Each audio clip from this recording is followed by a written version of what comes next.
4 habla sobre el tema del poder en primera instancia y después vamos a ver las características de las organizaciones en el contexto actual, que es un contexto de incertidumbre.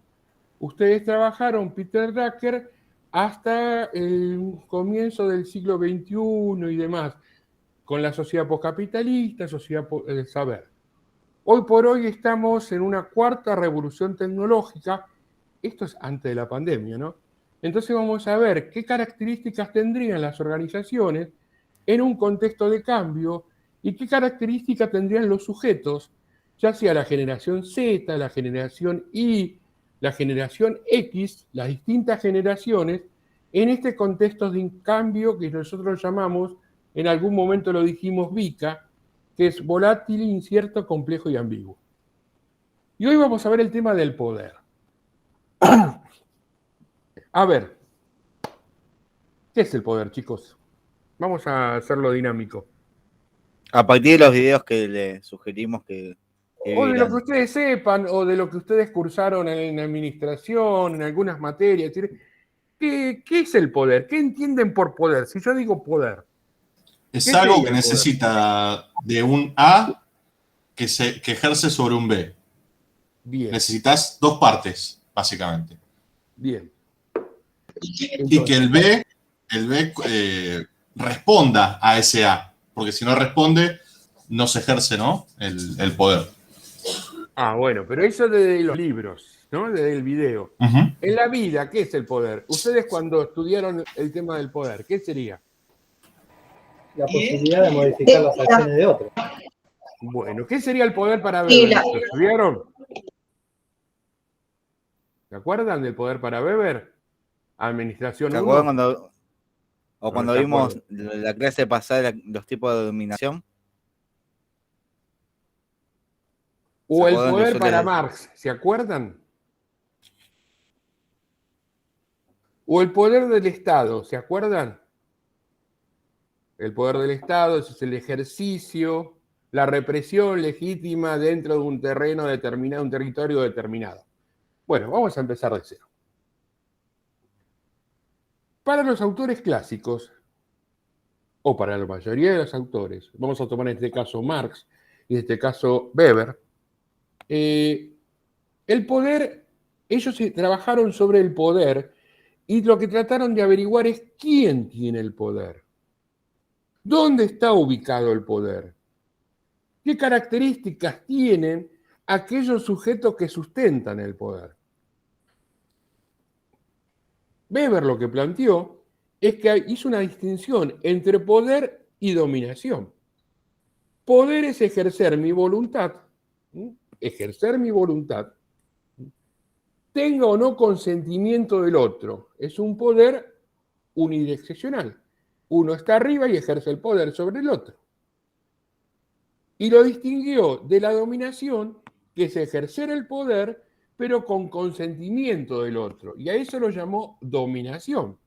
Y habló de 3 tipos de dominaciones. Lo habrán estudiado la semana pasada. Dominación carismática, dominación racional legal y dominación tradicional. La pregunta sería, ¿quién tiene el poder? Y entonces, ¿cómo se ejerce? ¿Quién tiene el poder? ¿Y qué sería la dominación? La dominación tiene que ver con ese poder que uno ejerce y hay un consentimiento, una legitimación de ese poder. En el tradicional, legitimas la sabiduría del patriarca, del viejito que está arriba de la montaña, del más viejo. Entonces vos le das el poder y él dice, esto se hace acá, esto se hace por otro lado. ¿Vamos a creer en las tormentas o vamos a creer en los rayos? ¿Entramos en guerra o no entramos en guerra? ¿Esa persona tiene que morir o no tiene que morir? Perdón, ¿sí alguien habló? Sí, profe, una consulta. Entonces, en este caso, por lo que entendí, digamos, la dominación, para llevarla a un concepto, digamos, de enfermería o de una escuela o algo, sería que, digamos, una autoridad como el que está dando autoridad y para que el otro cumpla esa tarea o lo que tenga que hacer. Para Weber, distingue poder y dominación. Supongamos que vos trabajás en una institución y diría, bueno, cuando viene alguien en forma autoritaria y te dice esto que hay que hacer, esta forma, está creciendo el poder para Weber, ¿no? Ahora, si de pronto vos en ese médico le crees y él te está diciendo hagamos tal cosa, pero vos le crees por su sabiduría, porque es una persona grande, porque es una persona que tiene experiencia, Weber lo llamaría dominación tradicional porque se basa en la experiencia. Ahora te vinculás con otro médico que no tiene tanta experiencia, pero es carismático. Llega, convence y demás. Entonces vos crees en él.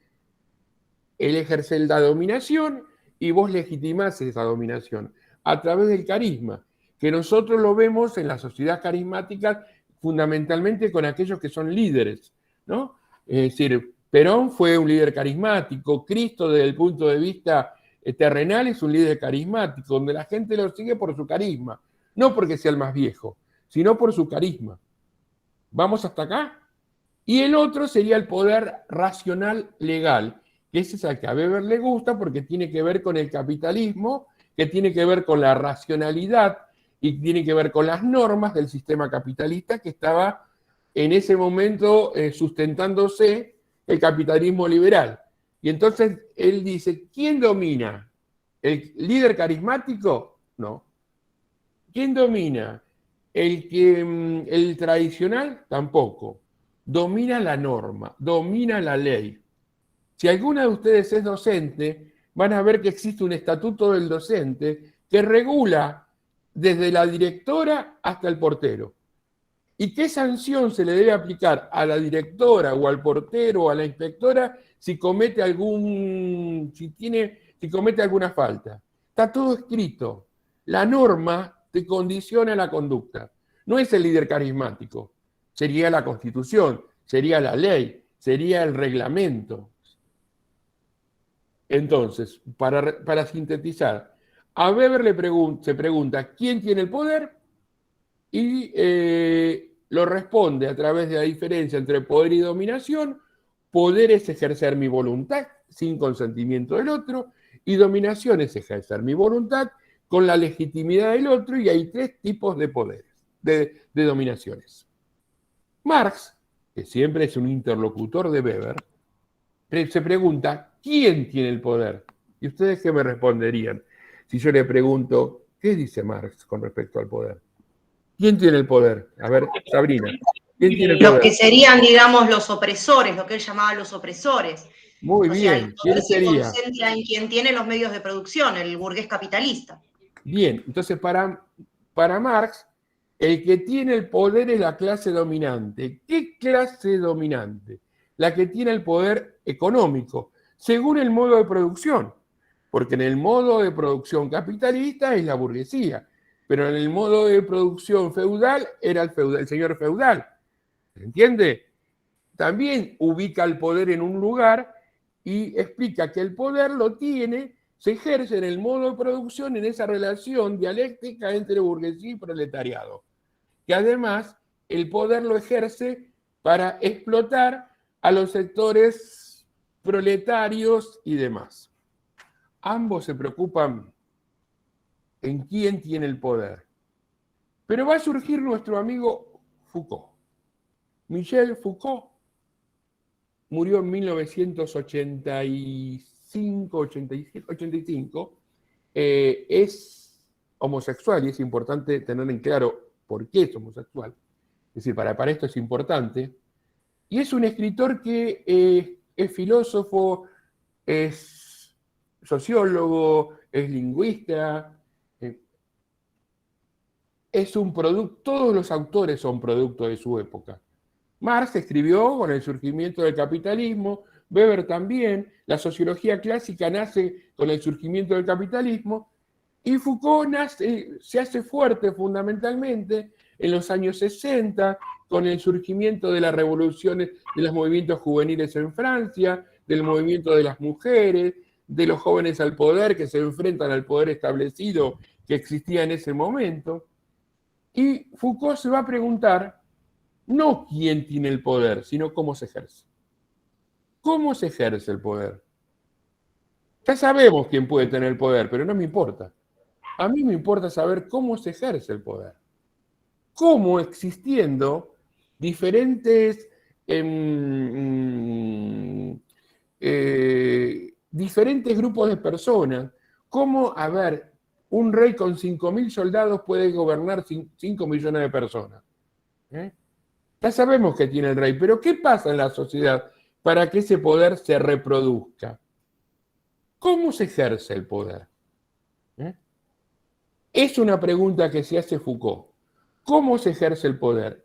Y va a ser un estudio genealógico, es decir, un estudio histórico, y va a tratar de ver, él hizo varios estudios con respecto a diferentes temas.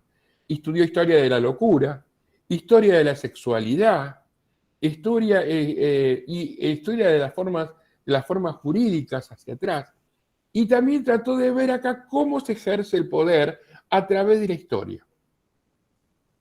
Escribió un libro que se llama Vigilar y Castigar.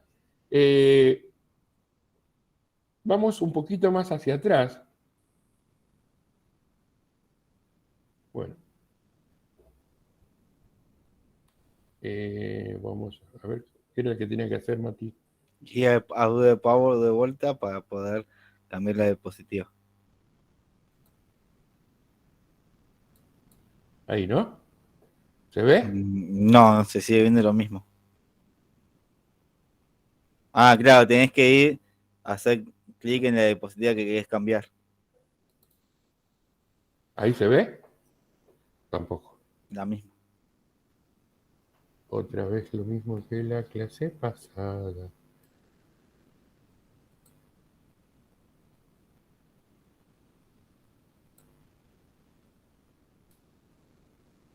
Ahí. Ya lo encontré. Bueno.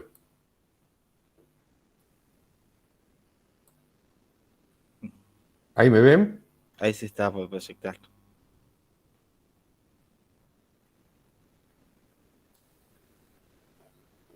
¿Ahí se ve?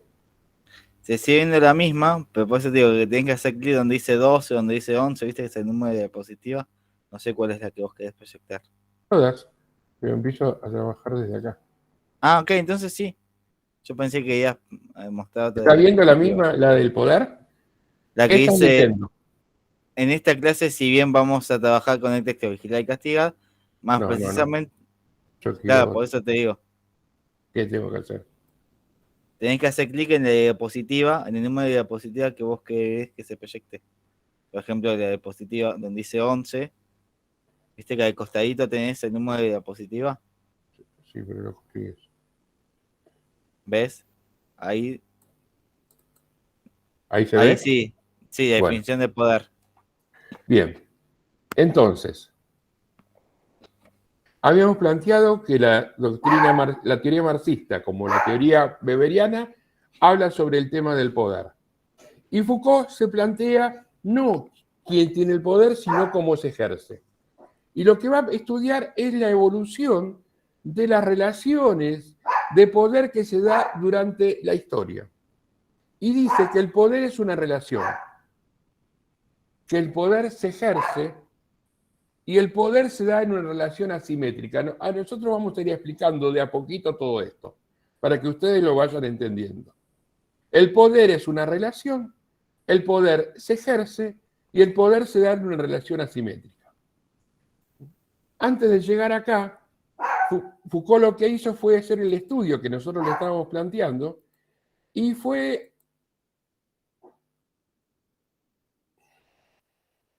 y comenzó a ver las características que tenía las relaciones de poder durante la sociedad feudal, durante la sociedad capitalista, durante la sociedad capitalista más cercana. No llegó a ver las nuevas formas de relaciones de poder, pero uno puede llegar a inferir.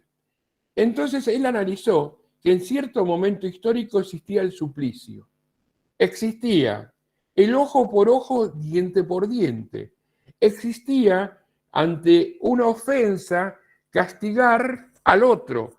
El suplicio era, por ejemplo, poner 4 caballos y estirar el cuerpo de la persona hasta que se desangre.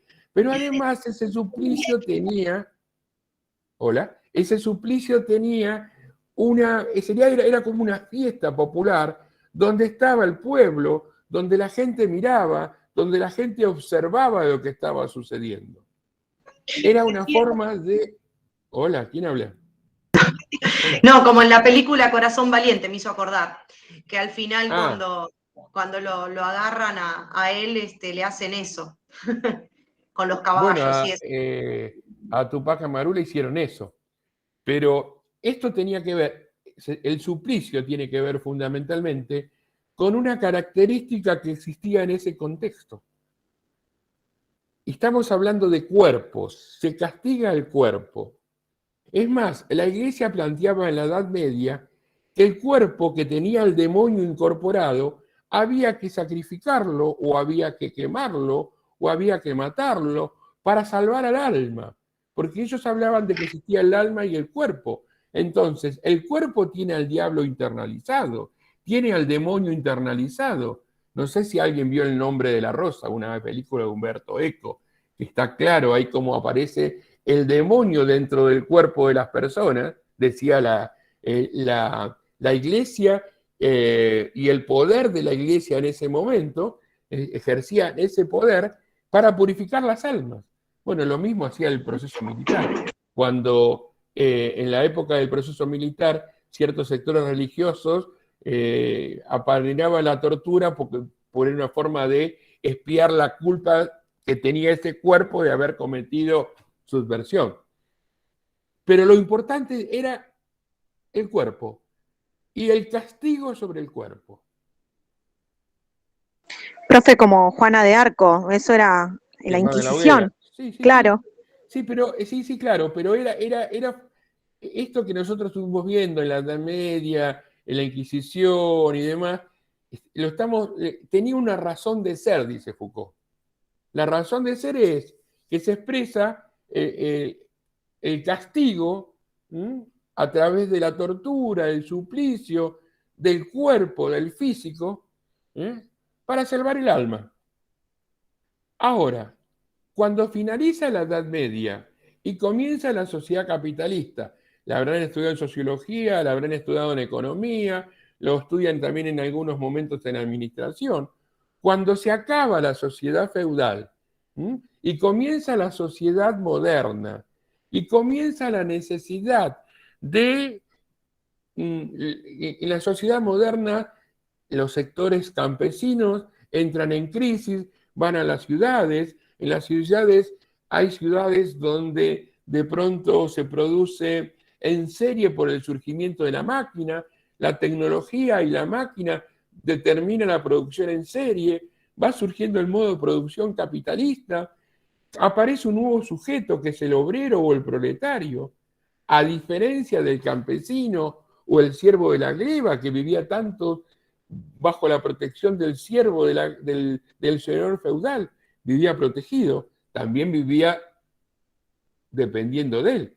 Acá surge un nuevo sujeto y este sujeto se lo denomina como proletario, obrero. Era un hombre que iba a trabajar a las fábricas, iba a trabajar a las ciudades de fábricas, y en ese nuevo modo de producción que comienza a surgir, es importante, y es importante esto, no maltratar, no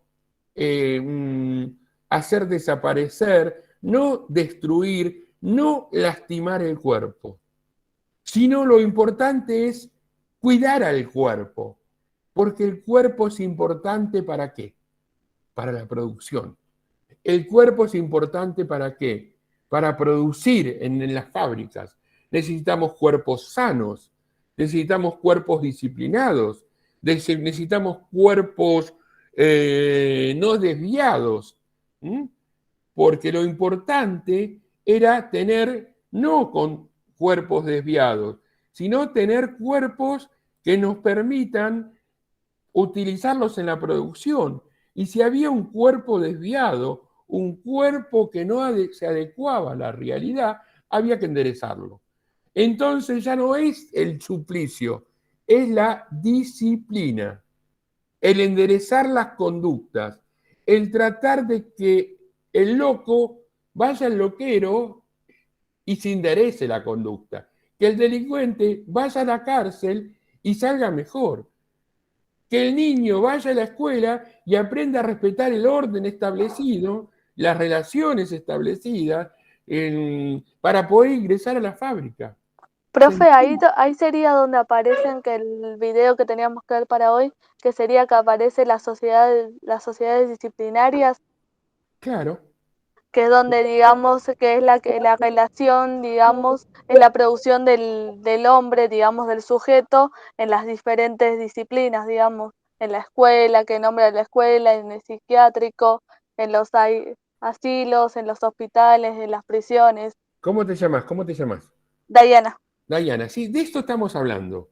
En el video que tenían que ver para hoy. Que hace más hincapié tema de la prisión, no en las otras, ¿no? Está bien. ¿Por qué? Porque en ese momento histórico surgen las instituciones totales. Es decir, a ver, ¿existía el hospital antes de la sociedad disciplinaria? No. ¿Cuándo surge el hospital? Cuando es necesario cuidar a los cuerpos, no matarlos ante estirarlos y descuartizarlos, curarlos. Y si uno es un delincuente, lo que tratan es de enderezar su conducta a través de ¿qué? A través de la cárcel, en teoría, que sería una institución total. Y todas las instituciones de ese momento histórico son totales. ¿Qué significa? Que tratan de enderezar la conducta, de curar en el hospital, de que la escuela enderece la conducta de chiquito, que en la fábrica produzcas y respetes el orden, respetes la autoridad, y seas un cuerpo vigoroso para poder trabajar. Profe, ¿le puedo hacer una pregunta? Señor. ¿Rebelarse ante esas instituciones o esos mandatos es una forma de demostrar poder también o estoy diciendo cualquier cosa? Foucault va a decir de que el poder que al poder se ejerce resistencia. Pero en ese momento histórico era muy difícil enfrentarse a el poder preestablecido que te presentaba la sociedad. Hoy por hoy, si nosotros analizamos, decimos, bueno, hay una sociedad por ejemplo, hay una sociedad disciplinaria. En la época del proceso militar, por ejemplo, las escuelas que armaba el proceso militar eran netamente de cementos. En ciudad, hay un montón, en la ciudad de Buenos Aires, hasta la mitad. Y después de la mitad, vidrios. Y había una especie de office o de la dirección o de la regencia, donde vos podías observar qué pasaba en cada una de las aulas. Las maestras inconscientemente, para respetar su intimidad, ponían láminas de la parte de adentro. Ahora, no era porque en ese momento habían leído a Foucault, porque Foucault llegó a la Argentina fuerte a partir del 84 cuando se abrió la democracia. Pero sí hay resistencias al poder, ¿no? Pero vamos despacito. Entonces, hablamos del disciplinamiento, diferente al suplicio. Hablamos que es importante cuidar los cuerpos. Hablamos que es importante enderezar, ¿no? Enderezar las conductas. Hablamos que es importante en la sociedad que está surgiendo, que fundamentalmente es una sociedad que aparece a mediados del siglo XVIII, acá está, ¿ves? En la segunda mitad del siglo XVIII, aparece lo que nosotros llamamos actualmente sociedad disciplinaria. Pero tiene que ver fundamentalmente con el cambio de época, con el cambio de sociedad. Hay que disciplinar los cuerpos para que puedan funcionar armónicamente y sean cuerpos sanos y no enfermos, sean cuerpos normales. Después vamos a pensar qué es lo normal, ¿no? Pero bueno, cuerpos normales, cuerpos sanos, que no fueran cuerpos desviados. Entonces, eso se lograba a través de ¿qué? A través de la disciplina, a través del cuidado del cuerpo, ¿no? Porque además Foucault va a decir y esto es muy importante, que el poder no solo castiga. El poder no solo castiga, sino el poder construye sujetos. Repito, el poder no solo castiga, sino el poder construye sujetos. Yo pongo un ejemplo que no es verdad. Pues además estoy en mi casa y mis hijos me van a matar y alguno debe estar escuchando. Pero a mí me sirve como ejemplo para entender esto.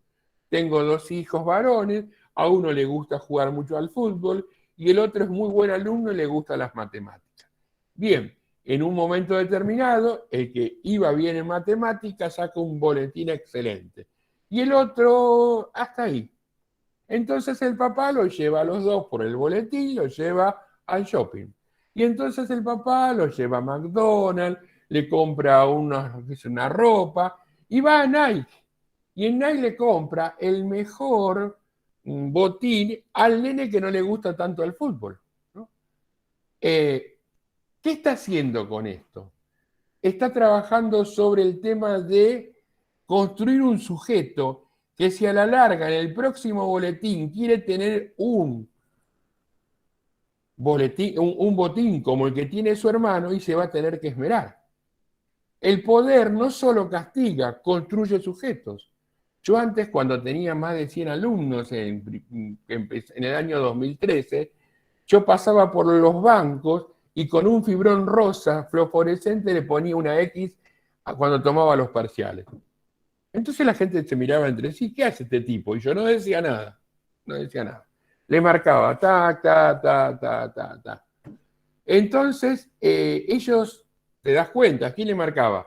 A la que traía la fotocopia, a la que participaba en clase, al que me traía la manzana, qué sé yo, a la gente que tenía más acercamiento, que participaba.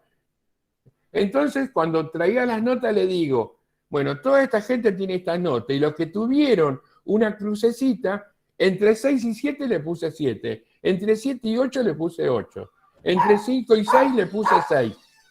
¿Qué estoy planteando con esto? No expliqué más nada, pero estuve seguro y me ha pasado que para el segundo parcial la gente empezó a participar más. La gente empezó a traer las lecturas cotidianas, empezó a leer antes, porque se dio cuenta que era una nota de concepto. Yo no la había planteado, pero sí era una nota de concepto. ¿Qué le estoy haciendo? ¿Te estoy castigando al que no lee? No. ¿Le estoy castigando al hijo que sacó menos notas? No. Estoy premiando, estoy construyendo un sujeto que se va a poner la camiseta de la cátedra y va a estudiar, un tipo que si quiere los botines se va a tener que esforzar. Entonces, el poder no solo castiga, no solo reprime, sino el poder, dice Foucault, construye sujetos. ¿A través de qué? A través de la disciplina. ¿Y cómo se logra esa disciplina? Y entonces, en ese video que ustedes tenían que ver, aparece lo que se llama el panóptico. ¿Qué es el panóptico? Es un instrumento arquitectónico que no es de Foucault. Foucault lo utiliza fundamentalmente para observar.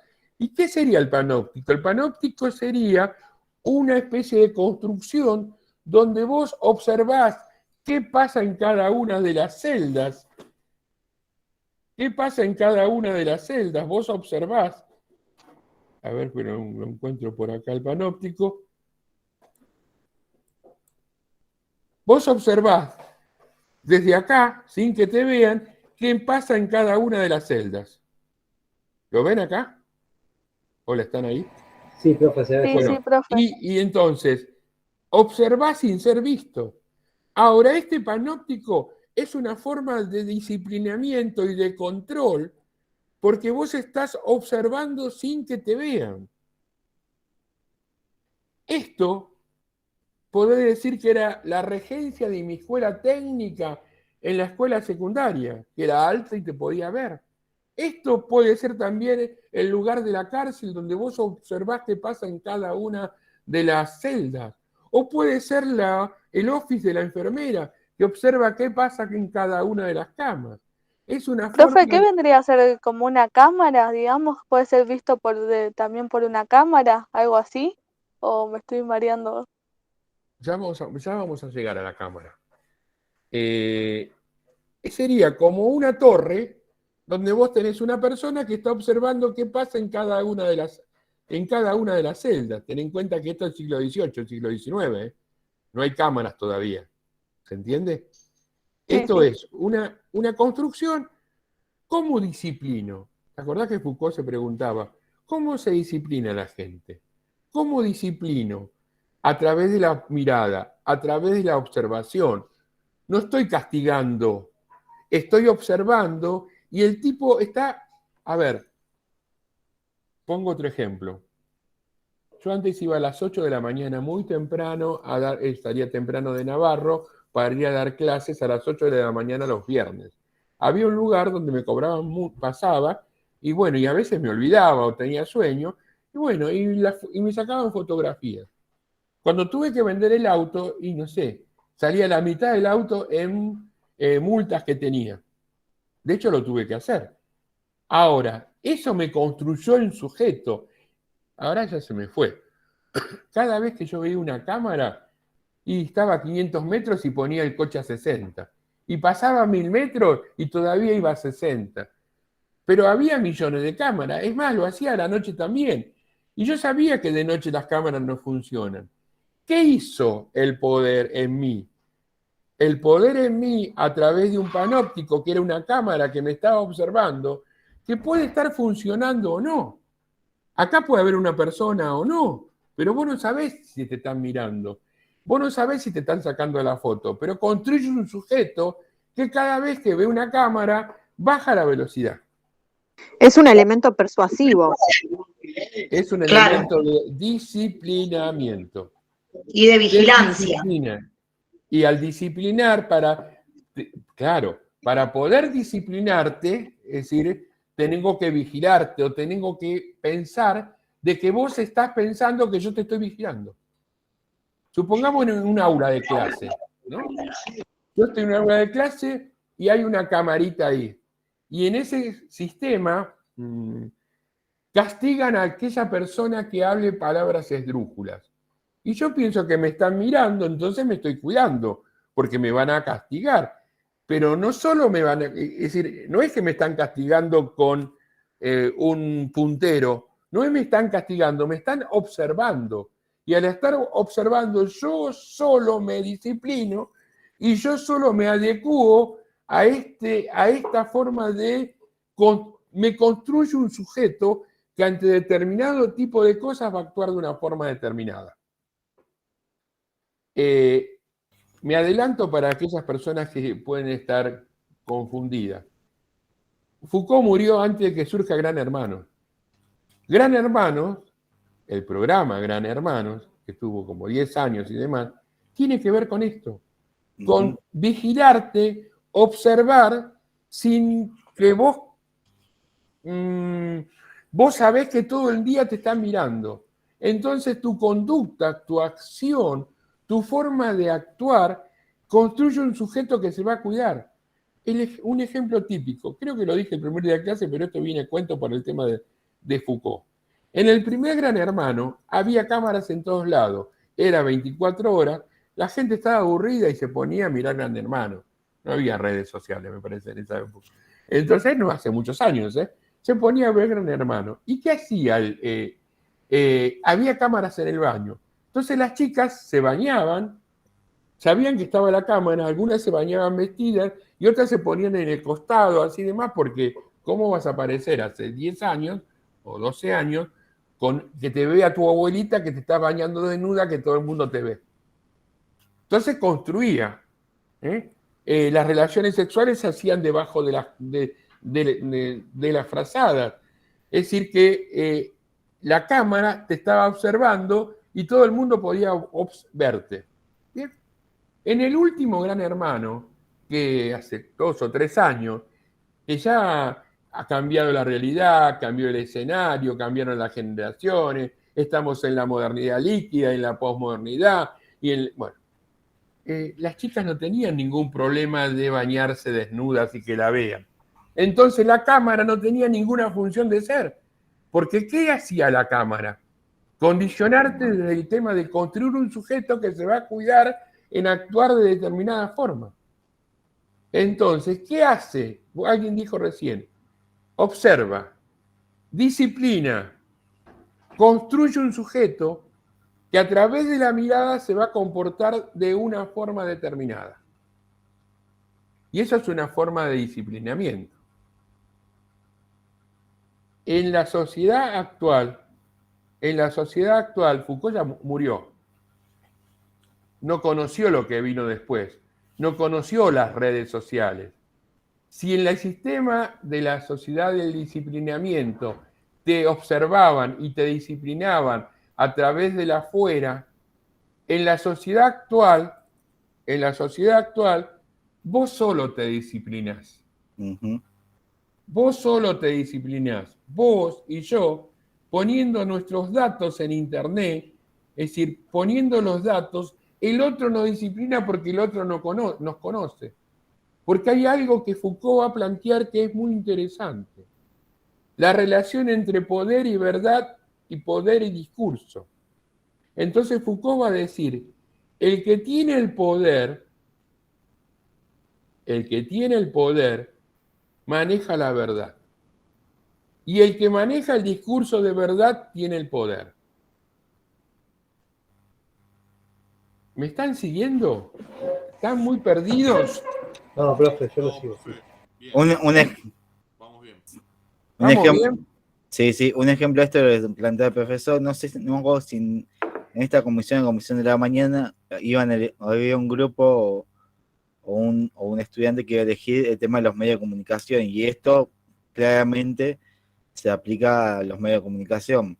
Manejan discurso de verdad, que de día a mañana se pueden desmitificar o no, y como manejan discurso de verdad, instalan las verdades, entonces ejercen el poder, ¿se entiende? Profe, perdón que lo interrumpa. Y en mi caso, digamos, para relacionarlo con el TP, con el trabajo práctico, en mi caso que yo elegí violencia de género, ¿cómo lo tendría que relacionar ahí? Ahí estoy perdida. Pero es transparente ahí. Porque vos trabajás violencia de género, ¿no? Sí. ¿Y qué pasa en Ya la lo tengo violencia todo de género? encaminado. Hay una relación de poder. Primer tema, Foucault dice que el poder es asimétrico, ¿no? Que el poder es relacional. Para que haya un poder tiene que haber por lo menos dos personas. Digamos que tiene que haber un dominado y un dominante, podría ser. Yo no utilizaría la palabra dominante, tiene una relación de poder, donde hay dos personas. En una relación de poder, hay una relación de poder, es decir, vos lo podés encarar este tema, y ahí me corro un ratito, por el tema de los mitos, el tema de las creencias, el tema de las costumbres, el tema del patriarcalismo, el tema de los mandatos, ¿no? El tema de que hay una relación de poder. ¿Cómo se ejerce el poder? Para que haya poder tiene que haber dos. Yo pongo un ejemplo. Yo estoy dando clases y acá hay alumnos que me están escuchando. ¿Hay una relación de poder? Sí. Yo me manejo en esa relación de poder con ustedes porque ustedes están cursando esta materia. Pero supongamos que está la prima de algunos de ustedes y quiere escuchar a Foucault. Yo no ejerzo una relación. No hay una relación de poder. ¿Por qué? Porque ella no me legitima a mí. Yo la puedo echar si me molesta, pero si no me molesta, no hay una relación. La relación se establece porque ustedes quieren aprobar la materia y nosotros para aprobar la materia debemos evaluarlo y somos fanáticos de que se sepan sociología. Entonces hay una relación de poder. En las parejas hay una relación de poder. Pero la relación de poder, dice Foucault, que es intercambiable. De pronto yo tengo una relación de poder con ustedes desde la cuestión académica, pero alguien de ustedes juega muy bien al hockey o alguien de ustedes juega bien al ajedrez. Nos encontramos en Padua y jugamos al ajedrez y la relación de poder cambia. Les pongo un ejemplo para que ustedes entiendan. Toda relación es una relación de poder, hasta las relaciones sexuales, ¿no? Y en las relaciones sexuales los roles van cambiando. ¿Se entiende? Porque el poder circula. Porque la relación sexual también es una relación sobre todo es una relación de poder. No obstante, a ver, para no perderme en la cuestión teórica, como vamos a tener otra clase y además con Mati van a tener clases que tengan que ver con el armado del trabajo práctico, vamos a ir trabajando con cada grupo y demás. Pero yo quiero por lo menos que quede claro algunos conceptos teóricos. ¿Se entiende? Entonces, la sociedad disciplinaria, segunda mitad del siglo XVIII, siglo XIX, es importante para entender la sociedad disciplinaria actual. Cuando en Inglaterra, cuando eras chico, te pegaban con el puntero. Yo no lo viví eso, pero algunos chicos le pegaban con el puntero. O te mandaban a la esquina con oreja de burro. Era una forma de enderezar conducta. O tu abuela te decía, a mí me daban té de suela. ¿Qué es té de suela? Y te corrían con los zapatos, ¿no? O te pegaban con el cinto en otra época. Era una forma de enderezar conducta. Es decir, cuando cambia el tiempo, el enderezamiento de conducta no está dado por el castigo, sino está dado por construir un sujeto que actúe de una forma determinada. Ahora van a clausurar las canchas de fútbol. ¿Cómo se dan cuenta que había mucha gente? A través de las cámaras de televisión. ¿Cómo se dan cuenta? A través de los molinetes. ¿Qué hay? Alguien que observa desde algún lugar. Entonces, en la sociedad actual, en la sociedad disciplinaria, el que observa es el que no se ve. Y en la sociedad antigua, la luz estaba enfocada, es como una luz gigante, que enfocaba ¿a quién? Al rey, al patriarca. Es decir, yo lo comparo con la película King Kong o con la película del monstruo que está detrás de un pueblo. Entonces, cada vez que aparece el monstruo, todo el mundo tiembla. Vos lo ves al monstruo. Si el monstruo no está, parecería que el poder no existiese. Es decir, que el poder estaba en esos momentos en observar al que tenía el poder, que era el monstruo, King Kong, la nave insignia, el jefe Apache, ¿no? Vos matabas al jefe Apache y se rendían, ¿no? Era como que la luz, ¿a quién enfocaba? Al que tenía el poder. Y vos cuando querías darte cuenta, y bueno, mirabas ahí, y esa sola presencia te hacía comportarte de otra forma. El preceptor en la década del proceso militar, vos entrabas, uno tiraba tiza. De pronto venía el preceptor y todos se portaban bien. Si iba el preceptor, tirabas tiza otra vez. El poder estaba ahí. Ahora, en la sociedad disciplinaria, el poder disciplinario no se basa en la presencia, no se basa en la observación, en que vos observes al poder, sino el poder te observa a vos.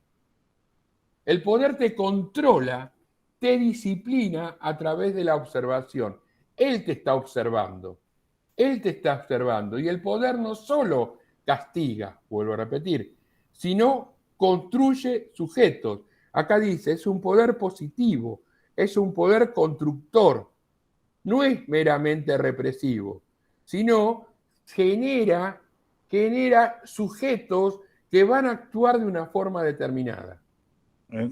Perdón, tomo el ejemplo que dijiste de las canchas. Quienes deseen ir a las canchas, además de ser socios o socias de los clubes respectivos, tienen que tener al menos una dosis de la vacuna. Entonces, construye sujetos que para poder ir a la cancha, si no se vacunaron, se van a tener que vacunar. ¿Se entiende?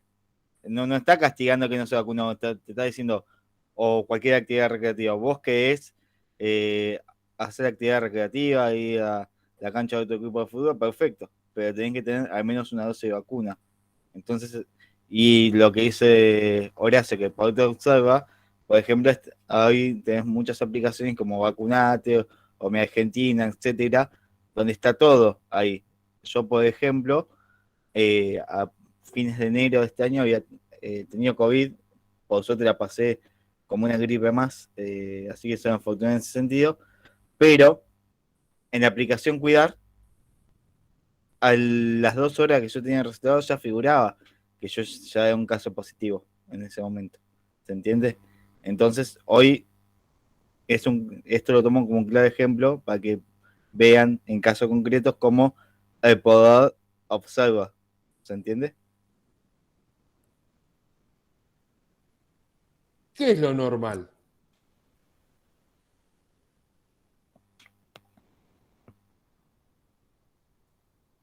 Las conductas que establecimos de acuerdo a las normas de convivencia, las normas sociales. Bien. Las conductas que establecimos de acuerdo a las normas de convivencia. A ustedes les va a servir en los trabajos que van a hacer poder distinguir qué es normal y qué es anormal. Las normas de convivencia alguien las crea y lo que es normal tiene que ver con el contexto histórico determinado o el contexto cultural. Porque la mirada de la realidad tiene que ver en qué lugar te pones a observar la realidad. Esto fue la primera clase, pero quiero retomar de acá para poder llegar a donde quiero llegar. Entonces vos tenés que hay cucarachas y vos tenés que hay sectores que comen cucarachas o países que comen cucarachas y otros no comen cucarachas. Y cuando ves una cucaracha te da asco. No solo no la comes, sino te da asco y te da ganas de vomitar y tenés sensaciones corporales. Y en algunos países del mundo la comen y disfrutan y no tienen ninguna sensación. ¿Y esto con qué tiene que ver? Con lo que vos fuiste aprendiendo. ¿En dónde? En el proceso de socialización. ¿A través de qué? A través de lo que fuiste internalizando, las pautas de convivencia, y conformaste un marco teórico, y conformaste una subjetividad, y esto te va a determinar qué es lo normal. ¿Qué es lo normal? ¿Quién define qué es lo normal? Diría Weber, según el contexto histórico o el contexto social. ¿Qué diría Marx? Lo normal lo define la clase dominante. ¿Qué diría Foucault? Lo normal se va construyendo a través del ejercicio del poder. Hay cosas que son normales y cosas que no son normales. Pero Foucault lo que le preocupa es que eso que no es normal en ese momento histórico hay que hacerlo normal. ¿Y cómo se hace normal? Enderezando el árbol. Entonces vos enderezás el árbol para que sea normal. Si algo es anormal, lo enderezás.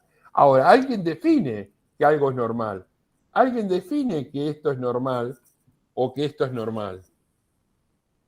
¿No vieron que ahora se habla de volver a la nueva normalidad? Ahora cuando pase la pandemia, con tanto en la educación como en distintos ámbitos, como volver a la normalidad o una nueva normalidad. Y establecido, ¿se entiende? ¿Y quién establece lo normal? Por ejemplo, acá. Esto yo les expliqué a ustedes que era un dato de la realidad. Hace 2 años, Carrefour determinó juguetes para los nenes con C de Carrefour, cocinera, con C para las nenas, con C de Carrefour, camioncito o campeón. Esto definía normal en una época. Ibas construyendo la normalidad. Entonces, el que no se ajustaba a la normalidad, y bueno, si vos jugabas con una muñeca hace muchos años, o querías vestirte de rosa, es más, cuando yo usaba remera rosa me decían, este chico rarito, y yo usaba remera rosa. Bueno, ahora todo el mundo usa remera rosa, pero tiene que ver con esto, con que te definen qué es normal. Entonces, en algún lugar de tu vida, en el proceso de socialización, te van determinando que esto es normal y que esto no es normal. Un chirlito en una pareja, y bueno, es parte de la normalidad en un momento histórico. Ahí tenés un dato para poder trabajar el tema del género. ¿Qué era normal antes? ¿Qué es normal ahora? ¿Cómo se construye lo normal? Porque lo normal tiene que ver con el lugar donde lo mirés y tiene que ver con las relaciones de poder y tiene que ver con que para mí es normal estar triste porque el Titanic se hundió, pero para las langostas que vivían en la pecera no es estar triste, estar contento porque se salvan. Porque lo normal, ¿con qué tiene que ver? Entonces yo como hamburguesa y veo que es normal y yo pienso, qué boludos estos tipos. Ella dice, qué boluda la gente porque come comida veneno. Porque para mí lo normal es no comer comida veneno y tiene que ver en el lugar donde me paro para ver la realidad. Esto era normal antes. Anormal era no cuidar al hombre. Anormal es ir con los problemas. ¿Por qué vas a ir con problemas determinados a tu pareja que viene cansada de trabajar? Claro, la mujer no trabajaba. En teoría, en ese contexto histórico, el trabajo en la casa no era normal. no era trabajo, no se lo veía como un trabajo, y esa era la normalidad. Entonces, la disciplina es que la madre de ella o la suegra la critiquen porque no cuida al marido. O una carita al aire te la podés tener, decían hace mucho tiempo, total. O otras personas, yo lo he vivido eso. Mi novio me respeta, entonces él está con chicas, pero está ganando experiencia, porque él me respeta. Cuando nos casemos, años 70 y pico, yo lo he escuchado, sinceramente. Era un valor simbólico importante que el novio te respete. Puede estar con otra para ganar experiencia, pero yo me preparo para ser virgen y casarme con él. Eso era lo normal.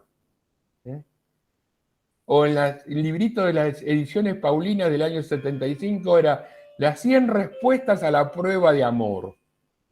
Entonces un chico te decía, porque en ese momento había cierta apertura, en 5º año quiero tener sexo con vos, y vos sacabas el librito y le contestabas. ¿Se entiende, chicos? Es verdad esto. Sí, entonces, ¿qué es lo normal? Y lo normal es ser flaca. ¿Para qué momento histórico? Porque en este contexto histórico, la flaca y le daban una emulsión para que no sea flaca. Porque el cuerpo que estaba legitimado, normal, tenía que ver con otra cosa. La normalidad tiene que ver con una construcción. Eso lo vimos en la primera unidad. Entonces, cuando te dicen, hay que enderezar para que sea normal. ¿Y para qué? Y para que trabajes 16 horas por día o 24. Y un chico a los 6 años tiene que trabajar, así es, porque mi abuelo era así. Entonces, mira el hombre que yo salí. Entonces te van preparando para que seas normal. Pero la normalidad está construida en base a las relaciones de poder. ¿Qué es normal para mí? Que participen en clase. Para otro profesor, que hablen de memoria. Para otros, que hagan trabajos prácticos. Para mí, el trabajo práctico es optativo. Bueno, la normalidad tiene que ver en esta relación, yo determino qué es lo normal. O el poder determina qué es lo normal. Y ahí se ejerce el poder. Porque cuando yo determino que algo es normal, que algo es sano, que algo es patológico, que algo está bien, que algo está mal, estoy determinando cuál sería el desvío de este árbol con respecto a un árbol derecho. Profe, se le escucha cortado. Yo lo escucho bien, profe. Bueno, yo también lo escucho bien. A ver, entonces, cuando vos planteás que algo es normal, lo normal está definido por alguien. Es normal. Fíjense en esto, chicos. A ver, hoy vengo, ¿viste? Para que se pueda entender un poquito mejor. El homosexual en la historia. Acuérdense que Foucault era homosexual y trabajó este tema. ¿Era normal ser homosexual? No. Sos un pecador. Tenés el diablo en el cuerpo. En esa película El nombre de la rosa, cuando los clérigos les gustaban los chicos más jóvenes, que eran los que entraban a ser aspirantes y demás, y se pegaban con una cosa en la espalda o se sentaban arriba del arroz para evitar sus pecados, porque era el diablo que entraba en ellos. Bueno, entonces la homosexualidad era un pecado. Después, cuando surge la hegemonía médica, la homosexualidad no es un pecado, es una enfermedad. Este tipo es un enfermo, hay que curarlo. Tiene la peste rosa. ¿Se acuerdan la peste rosa? Que se hablaba, no hace muchos años. Sí, el SIDA. Hay un actor, claro, porque producto de los homosexuales. Después se descubrió que el HIV no tiene únicamente que ver con la homosexualidad. Pero era normal. ¿Qué es normal? La persona que tiene, es el heterosexual. Eso es normal. Y una mamá tenía miedo de que el nene no le sea normal. Y bueno, entonces tenía que ver con el pecador, tenía que ver con el enfermo, y últimamente es una decisión personal. Y distingue el sexo, lo biológico de la elección. Todos ustedes habrán estudiado millones de cosas con respecto a esto. Ahora, esto en el contexto actual. Por eso hay mucha gente que sale del placar. ¿Por qué sale del placar? Porque está legitimado. Andá a salir del placar hace 30 años, hace 20 años. Si vos mirabas las series de Olmedo, Porcel y demás, y te hablaban de los raritos. Entonces, ¿quién define la verdad? ¿Quién define lo normal? El poder. El poder. Establece la verdad. Establece lo normal. Hace unos años, Y se profe, establece a través del lenguaje también. Por eso, entre la relación entre poder y verdad que plantea Foucault, entre poder y verdad, el que maneja la verdad, los homosexuales son pecadores. El que maneja la verdad, el homosexual es un enfermo. El que maneja la verdad, hay que quemarla en la hoguera porque tiene el cuerpo, que tiene el demonio incorporado en su cuerpo, en la película El nombre de la rosa, por ejemplo. El que maneja la verdad tiene el poder. Yo manejo la verdad. Hablo yo mucho de la Edad Media porque se ve muy bien claramente ahí. Yo manejo la verdad. Yo manejo la verdad y determino qué es lo bueno y qué es lo malo. ¿Vos les hiciste leer Planolandia? No. Bueno, una lástima, pero Después se lo mando igual. No, está bien, pero ahí se ve claramente qué es lo normal en cada momento histórico. ¿Qué es lo normal? Y que haya un baño de mujeres y un baño de hombres. Primero tiene que estar el baño de mujeres, así está más cerca de la puerta, y en última instancia el baño de hombres. Ahora, hay algunos boliches y bares hoy por hoy que tienen varios compartidos. Uy, ¿es normal? ¿No es normal? ¿Quién define la normalidad? Entonces, pero además, ¿quién define que esto es verdad? ¿Quién define que las cosas son verdades? ¿Quién define? Que la cucaracha es la cucaracha y la cucaracha es una cosa. ¿Quién define? ¿Quién define que esto es un 6 o que esto es un 9? ¿Quién define que esto es verdad?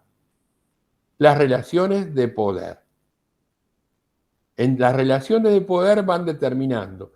Y en una familia las relaciones de poder las dan en el proceso de socialización los padres, ¿no? El contexto social. En ese momento del disciplinamiento, las relaciones de poder estaban dadas por la escuela, por la iglesia, por el trabajo, y eso te iban formando un criterio de verdad. Esta es la verdad. Esto es un hombrecito. Esto es un trabajador. Esto es una mujer. Una mujer que se aprecie mujer o que merece llamarse mujer y te dicen, es esto. Cuidar a su marido, acompañarlo, no verlo con problemas, esperarlo bien, viste, dispuesta y darle las mejores comidas. Década del 50, y esto existió, chicas. Esto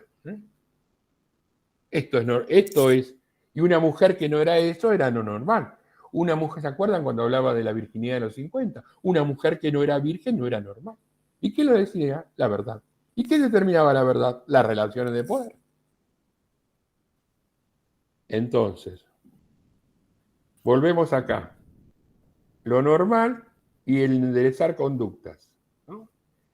Y esto tiene que ver con que esto es normal y esto no es normal.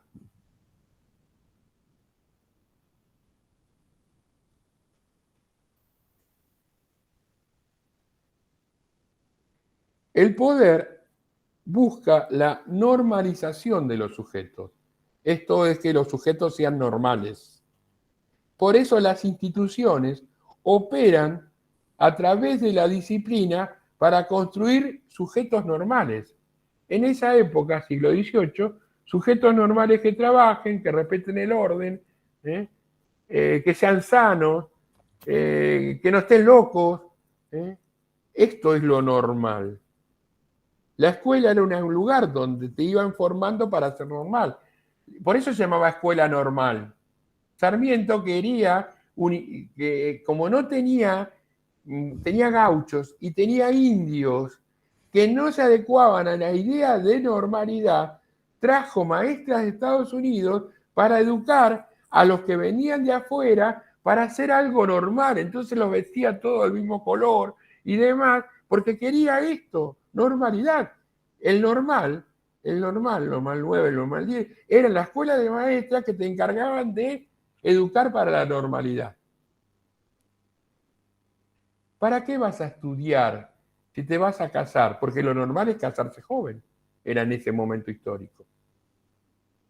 El tema del desafío sería pensar, chicos y chicas, ¿quién define qué es lo normal acá, en el contexto actual? ¿Y cómo se define la normalidad en los contextos actuales? Y la sociedad capitalista, perdón que cierro esto, necesita sujetos dóciles. Hablamos del modelo capitalista que se origina con la fábrica, y que todavía va cambiando, pero sigue estando. Y necesitaba sujetos dóciles, sujetos domesticados, sujetos obedientes, que no cuestionen. La escuela también precisaba sujetos domesticados y que sepas en forma enciclopédica. Entonces te evaluaban si vos sabías las preposiciones de memoria, las tablas de memoria, si sabías los verbos de memoria. Ibas a Feliz Domingo, un programa que había antes, los grandes deben saber, y te tomaban de forma enciclopédica, porque lo importante era memorizar. Entonces, cuando más memorizabas, más sabías y más inteligente era, porque la normalidad determinaba que la memoria, cuando más sabías de memoria y más hablabas de memoria, era mejor. Hoy por hoy decimos, no, yo prefiero que pienses, porque la memoria se te va mañana.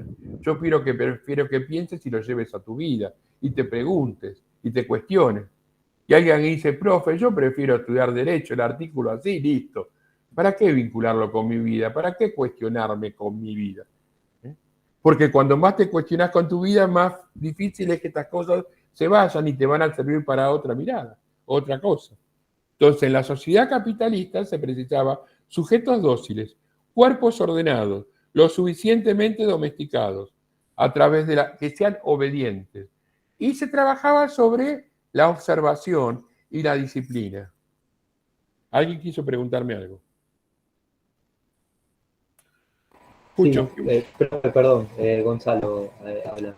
Este tema de las relaciones del poder, el poder, en alguna parte del texto leí que el poder se construye en una relación simétrica entre las personas y que el poder puede ser ejercido y resistido por cualquiera de las dos personas. Ahora, si existe demasiada resistencia al poder, ¿el poder cambia de mando? En cierto sentido, sí, pero voy a otro tema, previo a eso. Foucault habla de los micropoderes. ¿Cómo puede ser que exista un rey, 5.000 soldados que manejen 5 millones de personas? Entonces él habla de los micropoderes. ¿Cómo se ejerce el poder ahí, en lo más chiquitito, en lo más mínimo, en lo más cotidiano? ¿Cómo ejercía el poder el preceptor que te hacía cortar el pelo, te decía poner el pelo detrás de la oreja? Él no era Videla, pero en algún lugar iba reproduciendo ese poder. Yo conté, hay alguien que tiene prendido hola. Yo viví el proceso militar, la dictadura militar, y a las 8 de la noche había un programa, había una publicidad que decía, ¿usted sabe dónde está su hijo hasta ahora? Y había un tipo melenudo repartiendo panfletos con un libro de Marx, que nosotros lo estudiamos ahora, ¿no? Repartiendo panfletos, y el pibe recibía esto, en un contexto donde constantemente los medios te hablaban de la subversión, de la izquierda, Mi papá, que no era Videla y mucho menos porque tenía otra ideología, ¿qué hacía? Se preocupaba, porque en esa época no había celular, a qué hora llegaba, qué tenía en mi agenda, con quién me juntaba, qué revistas leía, ¿entiende? Él ejercía el micropoder macro, pero no por serlo así, sino porque reproducía en algún lugar ese micropoder. Los micropoderes están en todos los espacios pequeños. Yo lo contaba también, en un momento determinado estaba prohibido una cantante, un tema de una cantante, y por las dudas el operador directamente no la pasaba a la cantante. Entonces, los micropoderes son pequeños espacios en las relaciones de poder. Si vivimos en una sociedad patriarcal, en una sociedad donde en lo macro hay cuestiones que tienen que ver con el lugar de la mujer y demás, bueno, tu suegra va a pretender que la nuera en su microespacio actúe de una forma determinada. Y vos decís, ¿te podés enfrentar al poder? Sí, pero la resistencia al poder implica que vos te banques lo que sucede. Imagínate una curva normal. En la curva normal, uno trata de ser lo más parecido a lo que es la mayoría, lo normal. Y si vos sos transgresor y te enfrentás a eso. Y bueno, la primera mujer que fumó en 1905 fue Victoria Ocampo. Y lo pudo hacer. Y se enfrentó ¿Por qué lo pudo hacer? Porque era una poeta de clase alta. Es decir, que es como el ejemplo que yo pongo siempre. En una familia de 5 mujeres, la primera remó en dulce de leche y la última tuvo que enfrentarse a relaciones de poder. Directamente hizo la plancha. Pues si se enfrenta, pues sí, porque el otro ha cambiado en esa cuestión de relación de poder, en ese poder. Al poder está, pero acuérdense lo que dice Foucault, lo importante es cómo se ejerce. ¿Cómo se ejerce el micropoder? ¿Cómo se ejerce el micropoder de la persona que tiene un expediente en un cajón y no lo presenta? Y por más cuestión macro que exista, si yo quiero cajonear un expediente, lo cajoneo. Si yo quiero esperar que venga Mercado Libre y ejerce un micropoder, porque Mercado Libre viene y no golpea las manos, entonces deja un papelito. ¿Y cómo peleo con eso? ¿Es un poder general? No, es el micropoder del tipo que viene y lo ejerce conmigo. Ahora yo me enfrento, resisto y le escribo a Mercado Libre que no le voy a comprar más. Bueno, pero no sé si. Pero es un micropoder. Los micropoderes están en lo cotidiano. El micropoder me determina que yo sea mejor o peor profesor, más exigente o menos exigente, más jodido o menos jodido. Eso no tiene que ver con lo macro, no tiene que ver con la clase dominante, no tiene que ver con los líderes, no, tiene que ver ahí, el micropoder. ¿Y el poder es intercambiable? Sí, vuelvo a repetirte lo que decía hoy.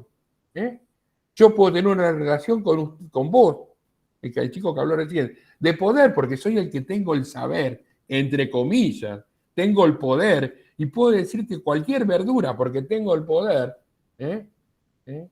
Pero además vamos a jugar al ajedrez y vos sabés más que yo y el que tener el poder sos vos.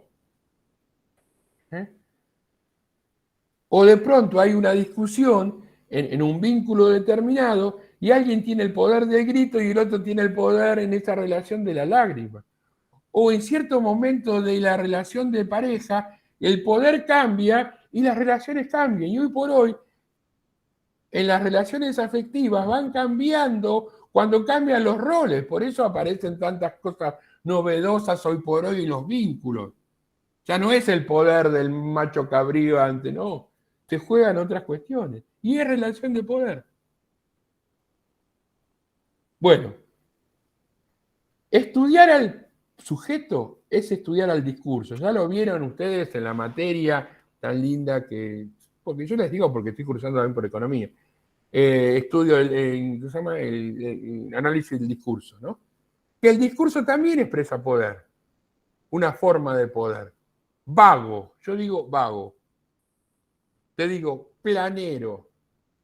Te digo choripanero. Te digo gorila. El discurso expresa también temas que tienen que ver con el tema del poder. Y las relaciones del sujeto se dan a través del discurso. El poder y la verdad está atravesado por el discurso. El que maneja el discurso maneja el poder. Fíjense en una cosa. En la Edad Media, Galileo Galilei descubrió que la Tierra no era el centro del universo a través de elementos matemáticos. Y los sumos sacerdotes y el contexto histórico lo hicieron desdecir. ¿Por qué? Y porque en última instancia cuestionaba a Dios y la soberbia del hombre no puede llevar a cuestionar a Dios porque Dios en la Edad Media estaba por encima de todas las cosas. Después aparece, y lo estudiaron en varias materias, que aparece el hombre como centralidad, aparecen las ciencias, el hombre la medida de las cosas, la razón, y bueno, y ahí se aleja de lo metafísico. Pero el discurso, el que maneja el discurso, tiene el poder. Vamos al cine. No, mi mamá está enferma. Tu mamá siempre se hace la enferma cuando tenemos que salir. Hay una relación de poder hay un intercambio, uno grita, el otro llora y demás. Bien, van al cine. Se impuso una verdad, un criterio de verdad. Uno logró convencer al otro que la vieja siempre se enferma y de hecho volvieron y la vieja no se murió. O se quedaron, el otro también logró convencer. Cualquiera de ustedes me va a decir, sí, pero en la vida se busca el consenso. Y yo creo que siempre, en todo vínculo, hay relaciones de poder. Siempre hay relaciones de poder. Cuando vos te gusta una chica y la querés conquistar, ¿qué tratás de ver? ¿Qué cosas le gustan? Y cuando vos conocés qué cosas le gustan, conocés sobre cuestiones vinculadas al gusto de ella y tenés un poder. Hay una película que siempre la nombro yo, nunca me acuerdo cómo se llama, que había un tipo que se cayó en la bañera y le agarró una cuestión eléctrica determinada que podía entrar en la mente de las mujeres. Y las mujeres quedaron fascinadas porque el tipo las entendía, ¿viste? ¿Qué tenía el tipo en ese vínculo? Ejercía el poder. ¿A través de qué? A conocer qué pensaba el otro. Entonces, en los vínculos existe lo que se llama microfísica del poder o relaciones del poder. Entonces, cuando hablamos de microfísica, y yo esto se lo voy a mandar, chicos. Cuando hablamos de microfísica del poder, decimos que existen prácticas, saberes, pequeñas relaciones, que van reproduciendo relaciones de dominación. Se encuentran en la familia, en la escuela, en la religión, en la fábrica. En el siglo XVIII desaparece el suplicio y aparece el cuerpo domesticado a través de la microfísica del poder. Clasificado el cuerpo, te estudian el cuerpo, te curo el cuerpo. Cuando ustedes estudiaban en Administración 1, porque algunos son compañeritos míos de acá de Administración 1, creo. Cuando ustedes estudiaban Administración 1 y les hablan de Taylor y les hablan del control, desde este punto de vista, era la forma de controlar la producción. Cuando vos tardás tanto tiempo para ir al baño o tanto tiempo para producir. En esa microfísica del poder, lo que tratan de ser es más eficiente en función de lo que se esperan de la normalidad. Es decir, es el domesticar al cuerpo, domesticar a la persona para que actúe de una forma determinada. Todo poder produce saber. El que tiene el poder produce saber. Menem dijo, tenía el poder. Vamos a ir a la estratosfera, llegaremos a Rosario, tocaremos la estratosfera y llegaremos a Japón en 1 hora y media.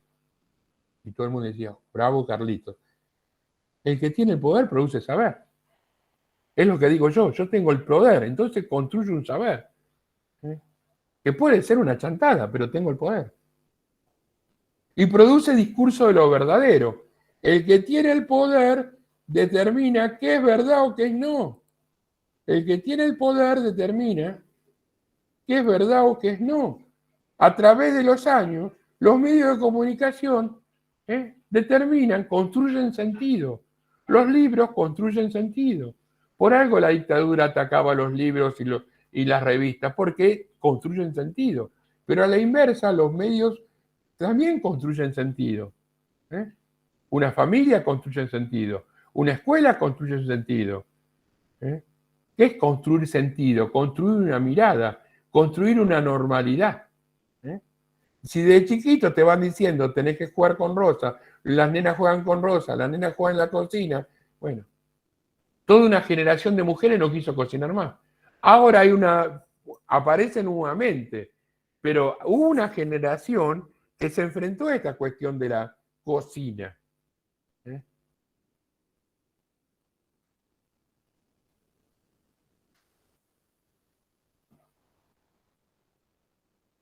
O entienden todo o están repodridos de mí. ¿Qué piensan? No, está muy interesante, profe. Ah, bueno. Bueno, entonces, vuelvo acá. El poder en la cárcel de la sociedad medieval, el panóptico que habíamos dicho, disciplinar conducta. Uno marcaba, caracterizaba, reconocía, curaba, controlaba, corregía. la disciplina corrige. ¿Cuánto tiempo tardás en hacer un bulón? Con el objetivo de maximizar la ganancia capitalista. Pero ¿cuánto tiempo tardás en hacer un bulón? Bueno, cuando eso no sirvió más, determinó, bueno, ahora vamos a preocuparnos por las relaciones humanas.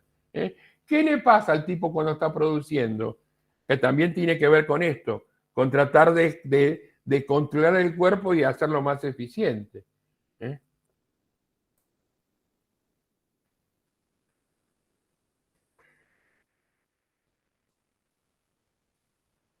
Los vagabundos eran encerrados, los chicos iban a los internados, esto pasaba mucho en la cultura inglesa, ¿no? La fábrica para disciplinar obreros. Hay una película muy linda que es de Chaplin, los Tiempos modernos. Tiempos modernos. ¿Vieron cómo ahí te van disciplinando?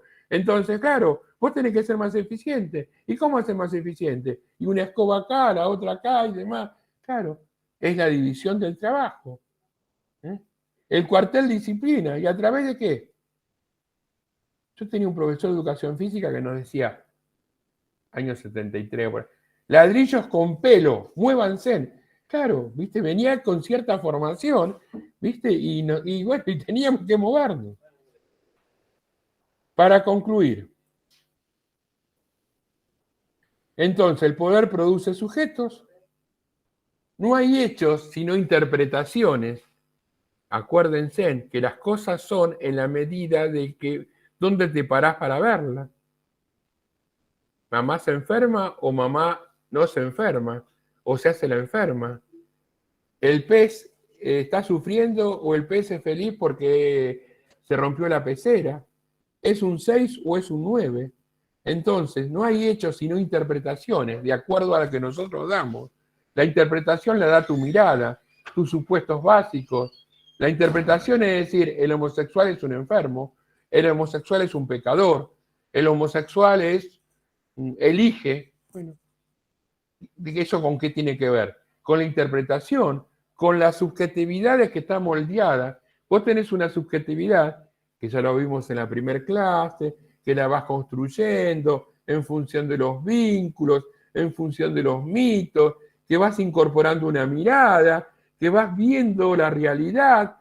Esa realidad tiene un componente objetivo, que es la clase social donde vivís, pero un componente subjetivo que está filtrado por los valores que fuiste internalizando. Entonces vos ves una realidad y entendés una realidad y analizás esa realidad. Y vos lo que analizás y lo que ves y lo que percibís es el producto de lo que viviste.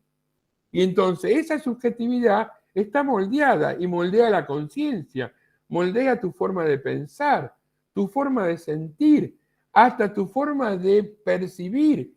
Si a vos comés una cucaracha y te da ganas de vomitar, un tipo en algún lugar que está acostumbrado no lo hace.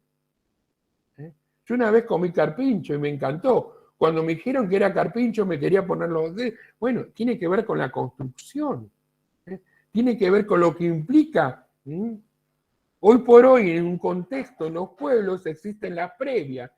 ¿Qué es la previa? Para el boliche, porque el boliche entraba a las 3 de la mañana y terminaba a las 8. En mi época, vos entrabas a las 10 a bailar y a las 4 te comprabas el Clarín y volvías a tu casa si no habías conseguido nada. Bueno, cambió la realidad.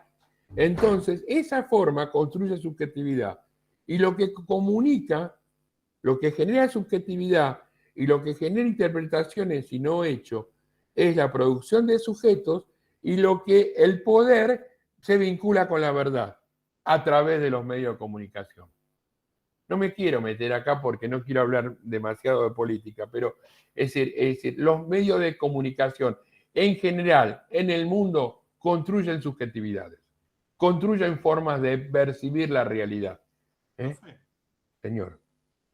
Bueno, quería comentar en base a lo que usted está diciendo. Hace unos años atrás, no muchos, menos de 4, veíamos en los medios cómo querían implementar la recomendación de que comer tierra era bueno, quitar una comida al día también era algo positivo, y estamos hablando de hambre, no de algo positivo.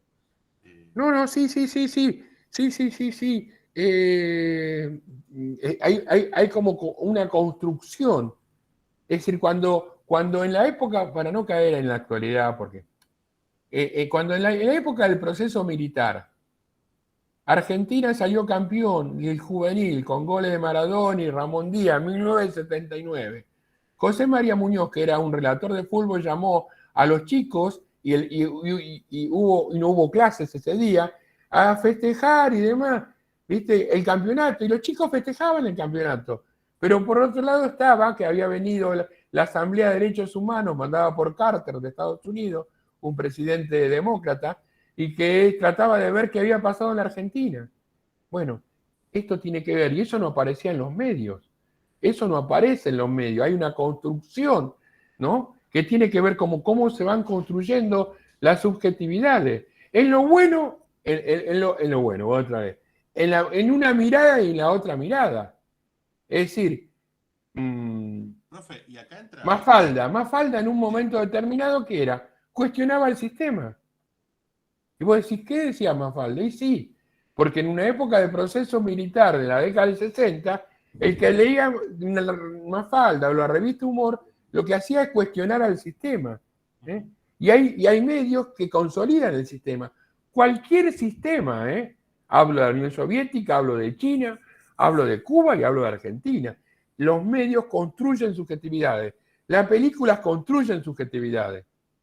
Si vos ves la película La Plata Dulce, ahí ves cómo se construyen subjetividades y qué crítica existe a la plata dulce de la década de los 70. ¿Se entiende? Profe, y bueno. un concepto que podría aplicar también por el tema de la subjetividad tan importante sería el de la mismidad y la otredad.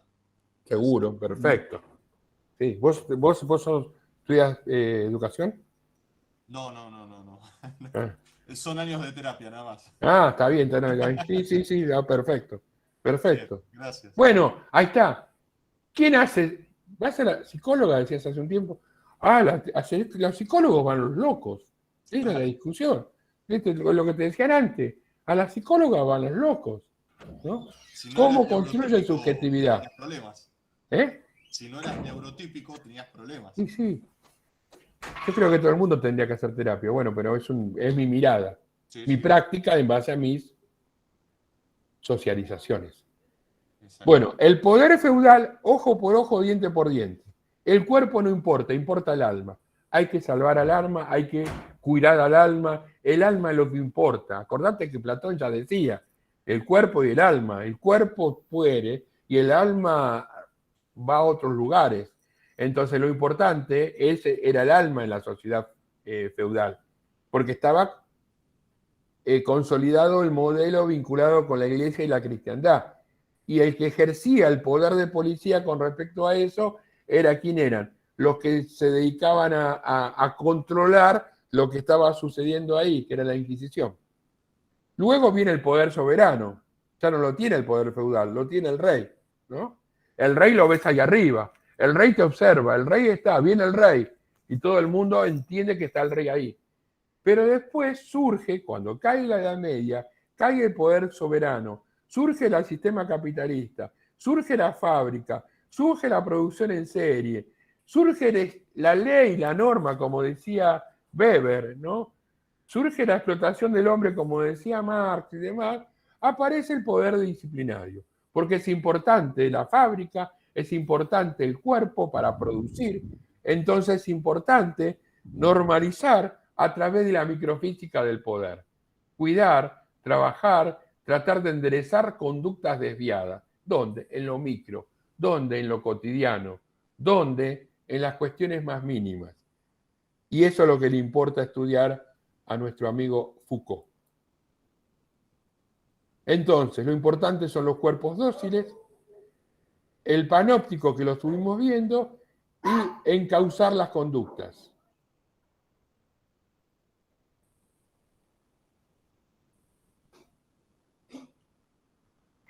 Profe, con relación de lo que hablaba de la historia argentina también es una construcción que hizo el poder de ese momento que la escribió, ¿no? Si vemos la historia mitrista, que invisibilizó a varios personajes o momentos de la historia en conveniencia, ¿no? De un cierto poder de esa época, para después venir el revisionismo histórico con Scalabrini, con Jauretche, para revelar ciertas cosas que no estaban muy claras o que estaban opacadas. Lo interesante, y todavía esto es una disputa, en qué es lo normal o qué es lo académico y qué es no.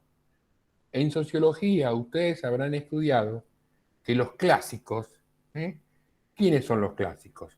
Comte, Durkheim, bueno, más o menos Weber, Comte, Durkheim, Spencer, son los clásicos. ¿Y estos clásicos qué hacían? Trataban de interpretar y llevar a la normalidad el sistema capitalista. En economía, ¿quién es clásico? Adam Smith, David Ricardo, y son la fuente. Y esto es lo normal y esto es lo que te da el contenido, ¿no?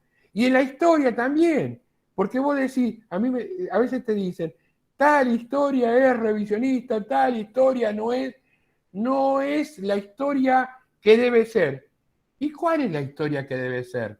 Porque como yo soy un relativista, es decir, la historia de Mitre es pararse en un lugar, y la historia revisionista también es pararse en otro lugar. Porque tiene que ver con la mirada que vos tenés. Es decir, no existe lo oficial, se impone a través del poder. Digo, lo que es académicamente oficial, sea en sociología, sea en medicina, se impone a través del poder. Cuando hay disputas entre teorías, aquella que logra imponerse es la oficial. ¿Por qué los psicólogos no reconocen a los psicólogos sociales? ¿Y por qué un cirujano mira con desdén a un psicoanalista? Nosotros trabajamos mucho en la Escuela de Salud contra la medicina hegemónica, que es una mirada de la medicina meramente biológica, y es social, y es cultural, psicosocial es el hombre. Bueno, y hay una mirada que tiene que ver con esto. ¿Cómo se impone cierta mirada? Y esto tiene que ver también con las disputas entre las ciencias, entre las distintas miradas, pero así como hay una disputa entre la mirada ideológica a nivel de familia, quién colabora, quién no, ¿viste? Y los debates que se dan por el tema de lo que es verdad y lo que no. En la ciencia también ocurre lo mismo. En la ciencia ocurre lo mismo. Con Galileo ha pasado lo mismo. ¿Entiende? Es decir, durante mucho tiempo en economía se cuestionó a Keynes. Bueno, hace un tiempo se lo está reivindicando. Bueno, es decir, y esto tiene que ver con lo que ustedes plantean, con las distintas miradas, donde no existe una verdad, existe una mirada. Pero, a ver, es decir, si vos discutís entre los cristianos y los católicos, no existe una verdad, existe una mirada. O vos te parás en Lutero o no te parás en Lutero. O vos te parás en Alá, o vos te parás en Cristo, pero en última instancia, si tiene que ver con el lugar donde vos te parás. Para uno puede ser, pero tiene que ver con la relatividad de las cosas, tiene que ver con esto que decíamos antes, tiene que ver con la mirada que uno tiene y cómo fue construyendo esa mirada. En eso tenés razón, ¿no? Bueno, entonces, vamos acá. El panóptico quedó claro, ¿no? Es una figura arquitectónica, es una vigilancia jerárquica, es un control permanente. Esto es el panóptico. Y ahora vivimos otra sociedad. Ya no se llama sociedad disciplinaria, se llama sociedad del control, porque ustedes estudiaron, 10 minutos más vamos a seguir, si me aguantan. Sociedad del control, sociedad centrada en los servicios. Peter Drucker decía que el saber es otro factor de producción, ya no es solo el capital, no solo el trabajo, no es solo la tierra, sino es el saber, es un factor de producción. Fin del siglo, ¿no? Donde aparece el tema del deseo para consumir, donde aparece el control, en la sociedad del control. Un ejemplo típico es el surgimiento, apareció en Tigre hace un par de años, para ustedes es muy natural ahora, pero hace un par de años en Tigre comenzaron a poner un montón de cámaras. Entonces, las cámaras te permiten de pronto rastrear. Pasó con la nena esa que se fue con el hombre que tenía ahí, que vivía en una carpa ahí en Capital y demás.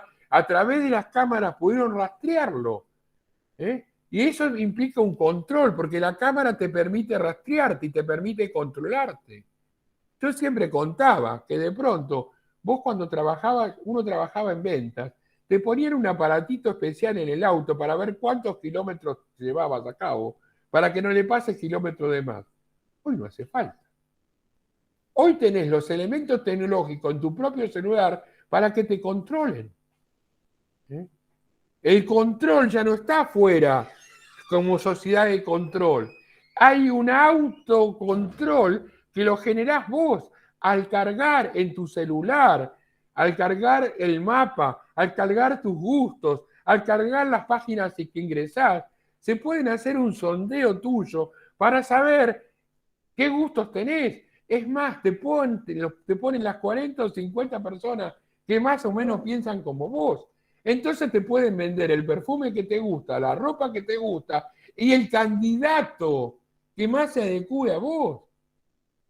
El control ya no es una sociedad del control desde la cámara que está afuera. Y alguien me preguntaba, ¿cómo resistir? ¿Qué hacían los tipos para resistir las cámaras que estaban afuera? Le tiraban piedras y rompían la cámara. O se ponían capucha. ¿Por qué la capucha? El cangurito, que es tan lindo, comenzó a ser visto como algo. En la cancha de fútbol ocurría lo mismo. Se escondían detrás de las banderas grandes. Prohibieron las banderas grandes. Llevaban las cosas dentro de los bombos. Prohibieron en un momento los bombos. Entonces ahora son banderas chicas. Y la policía miraba, control, te miraba desde abajo. O te miraba la infantería desde arriba. A los que les gusta el fútbol verán. Hoy por hoy no hace falta. Porque te hacen el control de la mirada y te observan, te filman. Entonces te filman y ven cuando un barra brava le pegó al otro y después lo agarran en la calle. Porque hasta pueden identificarte tus caras. Entonces, hoy por hoy, la sociedad de control no existe. Existe el autocontrol panóptico digital. No es un panóptico que te controla desde afuera. Vos mismo ponés tus datos para que el sistema te controle. Tendrían que ver, chicos, una serie que se llama El juego del calamar o La ruta del calamar. No sé quién la vio. Está el juego del calamar, está de moda. El ahora, juego del calamar. Netflix. Está buenísima. Está ahí, bueno, tiene que ver. La semana que viene vamos a ver la modernidad líquida en comparación con la modernidad sólida. ¿Y cómo es la ilusión de libertad que tenemos? Somos libres. Minga, minga, minga. Dice Lacan que somos sujetos sujetados. No somos libres. Nosotros cuando andamos con el aparatito ponemos todos nuestros datos, nuestros gustos, ¿no? Yo me acabo de comprar algo en Mercado Libre. Vas a ver que donde ingreso me van a aparecer 50 productos similares. Es decir, y entonces ya no es la sociedad panóptica disciplinaria del... A ver, ya no es la sociedad del suplicio, ojo por ojo, diente por diente. Tampoco es la sociedad disciplinaria del panóptico. Tampoco es la sociedad del control que te controla desde afuera a través de las cámaras y demás. O como un gran hermano, un ojo que te mira. No, ahora es la sociedad del autocontrol. Vos generás, ponés los datos para que te controlen. Vos generás que te controlen. ¿Quién no es controlado? Aquel que no transa con las redes sociales o con el sistema. En Estados Unidos, si vos no tenés alguna tarjeta de crédito, alguna tarjeta, sos considerado subversivo. Subversivo sería terrorista. Si vos pagás en efectivo y te miran mal, porque sos terrorista, porque vos tenés que estar bancarizado y siempre todo está cruzado. Entonces hay tarjetas que tienen el control de todo. Lo vemos en las series. ¿Quién maneja el efectivo? El que tiene que ocultar algo o blanquear dinero, o no sé, o lleva bomba para algún lugar determinado. Esta es la sociedad actual, y la modernidad líquida, donde aparece la generación X, donde aparece la generación Z, donde aparecen otras características, donde aparecen otras formas de producción de subjetividad, donde aparece hoy por hoy esta cuestión de vida sana, cuerpo sano, que también es una forma de autocontrol. Ya lo vamos a ver. Donde están los GPS, las redes, los celulares, la tarjeta de crédito, los grandes hermanos cotidianos. Una modernidad líquida donde la sociedad está fragmentada y los vínculos son frágiles. Los vínculos son frágiles. Hoy es raro que algo dure mucho tiempo. Había un juguete que se llamaba Duravit. Había un auto que se llamaba 2500 o Ford Falcon. Duraba una vida. Las heladeras duraban hasta que se rompía el motor. Hoy, viste, se queda sin ganas, tenés que cambiar. Todo se cambia. Todo es obsoleto en forma enseguida. La gente no cambia las cosas porque están viejas, sino porque aparece algo nuevo.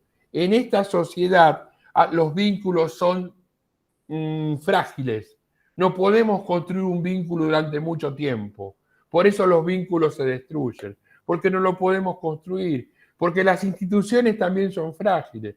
Mal o bien la familia es distinta, mal o bien la fábrica no existe más como fábrica. El trabajo dejó de ser ordenador. Hoy por hoy una generación del milenio dice, prefiero irme a trabajar en un lugar y viajar.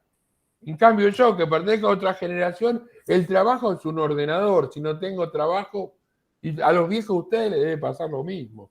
Entonces, vivimos en una sociedad fragmentada, una sociedad líquida, donde todo se diluye, donde los vínculos son frágiles, donde los vínculos son momentáneos, donde el touch, el aquí y el ahora, es acá, ya está, ya fue. ¿Y cómo te diste cuenta que ya fue? Y lo sacás de WhatsApp. Ahora, si lo sacás de WhatsApp, lo sacás de Facebook y lo sacás de Instagram, bueno, esa relación se rompió para siempre. Es así, chicos. Bueno. Y esto es. Yo sé que más de uno se va a ofender, pero, es decir, el que saca la cabeza viene la máquina. Hay otra palabra ahí, ¿viste? Y claro, porque uno va por la vida, ¿viste? Con el celular, y se vincula con el celular, y se vincula con las redes. Y esta es la dependencia de hoy, el contexto de hoy. Entonces, ¿viste? Vos consumís esto, y de pronto viene el celular, que tiene, qué sé yo, triple máquina fotográfica y lo querés tener, y te comunicás desde acá. Entonces, ¿para qué te van a controlar si vos te autocontrolás? ¿Se entiende? Hola. Sí, perfectamente. Sí, profe, se entiende. Sí, estamos atentos, profe. Sí. Profe, yo trabajo en una empresa de estas que se las llama vendedoras de conocimientos, claro.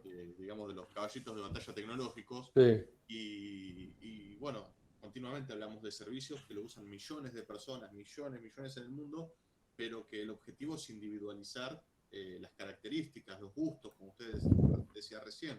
Claro. Estamos hablando de un sitio web como Facebook, millones, pero la idea es individualizar los gustos.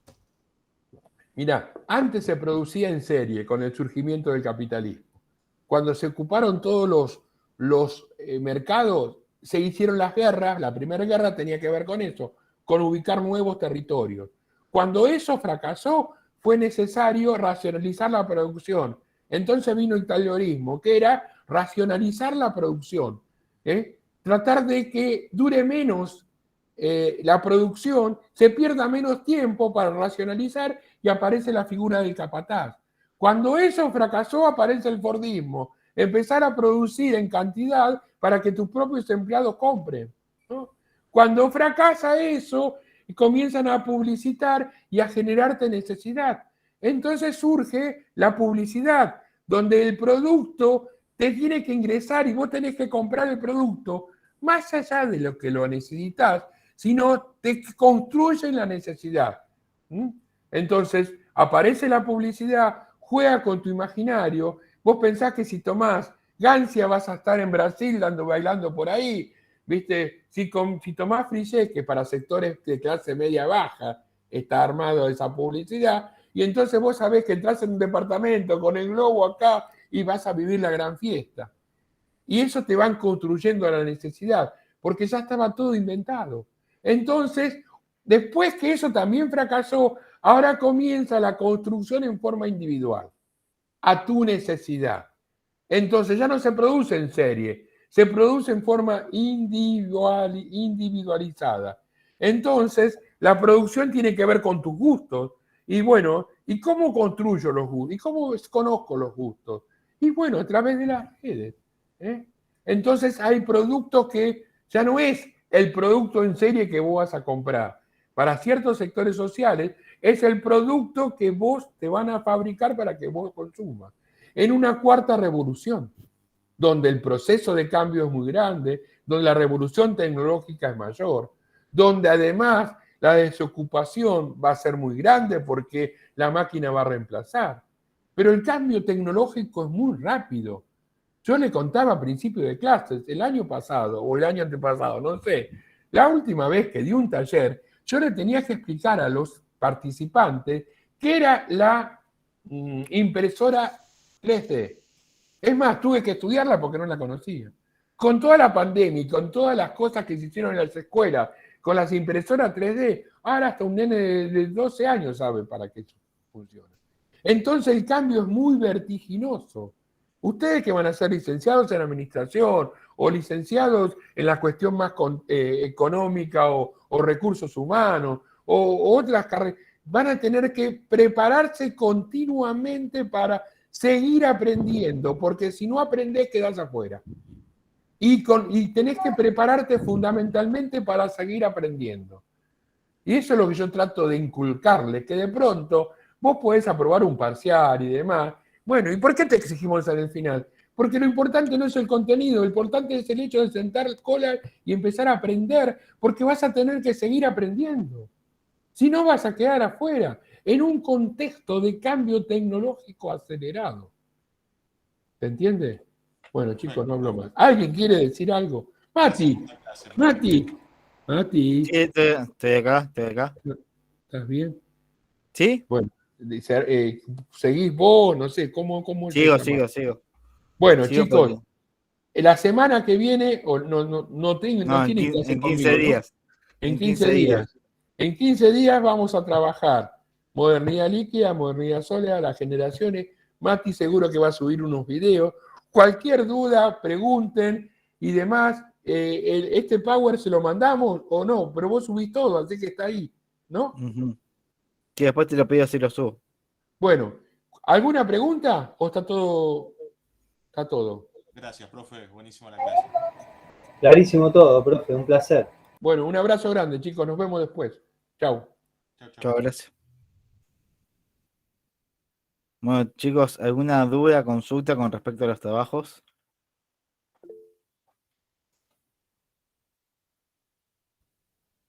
Mati, te pregunto, la fecha del trabajo dice para entregarlo el 20 y pico de octubre. 26, sí. 26 de octubre. El profe dijo que en el video de introducción hablaba de una primera parte. No, porque en realidad el video estaba... En 4 meses anteriores pedíamos 2 trabajos. Ahora pedimos uno solo más entregador. Por eso yo la clase pasada les había dicho no seguían en esa parte cuando hablaba de 2 trabajos prácticos. Ah, perfecto, listo. Entonces va a ser uno solo integrador y bueno. Uno solo y después la exposición. Buenísimo, perfecto.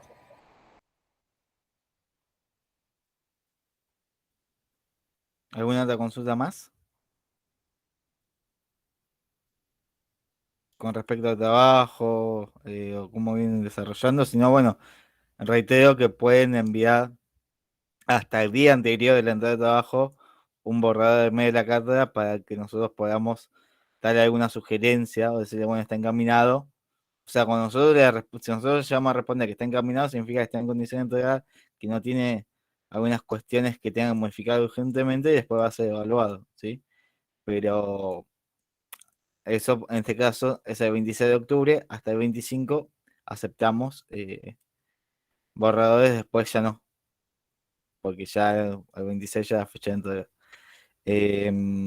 Pero después, en cuanto a cómo viene desarrollando el trabajo, si tienen dudas, consultas, continuamos con la clase. Y si no, bueno, finalizamos la clase acá. Depende de ustedes. Profe, yo te quería hacer una consulta con respecto a la entrega. Viste que es el 26 del 10 y si lo hacemos de modo grupal, ¿lo entrega una sola persona o todos los del grupo tenemos que subir el trabajo? Como para Con que le entregue una tu pregunta, con que le entregue una sola persona es suficiente. Nosotros calificar después solamente califiquemos a todos por ejemplo, vos le entregas vos por tu grupo. Entonces vamos a tratar de calificarte a vos como a tus compañeros para que le quede la calificación. Porque se supone que es el mismo trabajo para todos los integrantes. Así que no es necesario. Más que nada porque viste que en el campus justo figura el apartado para la entrega y consultaba más que nada eso, si está bien que lo entregue una sola persona en nombre de todos los integrantes o sí todos teníamos que subir, pero bueno, con que lo suba uno y aparezca Con que suba uno y figure en los nombres es suficiente, sí. Listo, bueno, muchas gracias. No, de nada. ¿Alguna otra consulta más?